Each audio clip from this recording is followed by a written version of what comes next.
Imagine the jungles of Vietnam during the conflict with China. This was a peculiar war, notable for the local female guerrilla units that gained notoriety. They operated with swiftness and ruthlessness. Their primary targets were Chinese rear supply bases, where the most inexperienced soldiers were stationed. These young men were responsible for logistics, transporting ammunition, fuel, and medical supplies. For the Vietnamese guerrillas, they were easy targets. Typically, such raids ended the same way. The guerrillas left no survivors. They eliminated everyone, even those who threw down their weapons and attempted to surrender. Mercy towards the enemy was not practiced here. But on one day, an inexplicable exception occurred. During another attack on such a rear base, two Vietnamese female guerrillas spared one soldier. His name was Huang Gazun, and he was only 18 years old. He had volunteered for the front and was responsible for repairing equipment and transporting the wounded. Why did they kill everyone but him? Huang himself was terrified and certain that a brutal execution awaited him. He was tied up, blindfolded, and led deep into the jungle. He attempted to escape, but his poor knowledge of the terrain led to him being captured each time. Exhausted and mentally broken, Huang marched on, preparing for death. He could not understand why they were taking him with them if they could have just killed him on the spot. The answer would turn out to be shocking. The journey was long.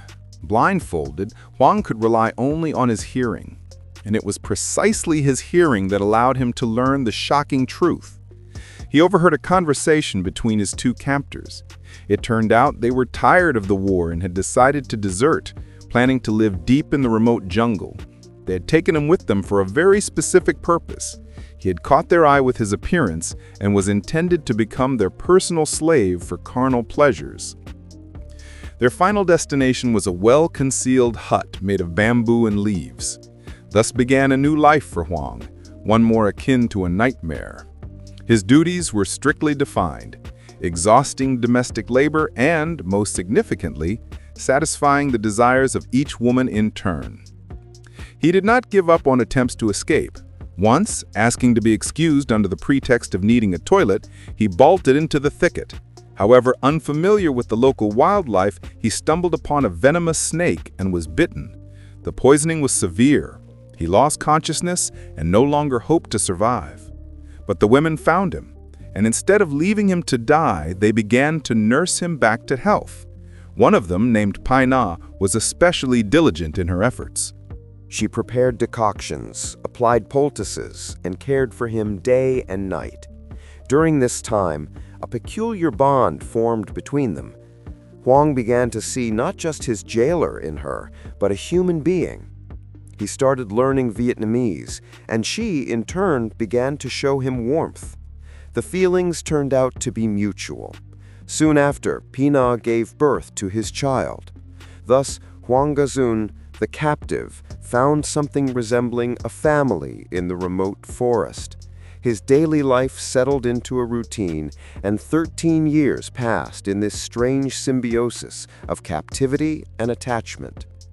What do you think is the hardest thing for a person to accept in such a situation? Coming to terms with being a captive, or reconciling with the fact that genuine feelings emerged from such a cruel circumstance? Share your opinion in the comments. 13 years of life in the jungle felt like an eternity. But one day, during a walk, Huang saw something that changed everything. He stumbled upon an old liquor bottle with Chinese characters on it. This was a sign. He realized the border must be somewhere very close. That day, a hope he had long buried within him awoke. He began secretly studying the area, memorizing paths, and when his keepers momentarily let their guard down, he took a decisive step. He fled. The journey to freedom took several days. Exhausted yet incredibly determined, he reached a Chinese border outpost.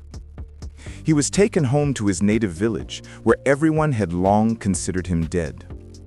One can only imagine the profound shock his family experienced when, after 13 years, the son they had mourned returned to them.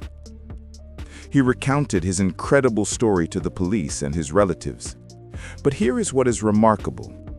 Even years later, when remembering that captivity, he did not speak only of the horror.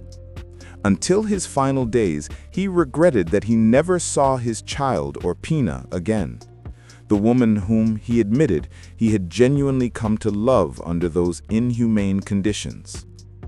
His story is a strange mixture of nightmare and love, captivity and family. If it moved or surprised you, please like this video. It helps me understand that you find such human stories interesting. And subscribe to the channel so you don't miss new narratives. Thank you for watching.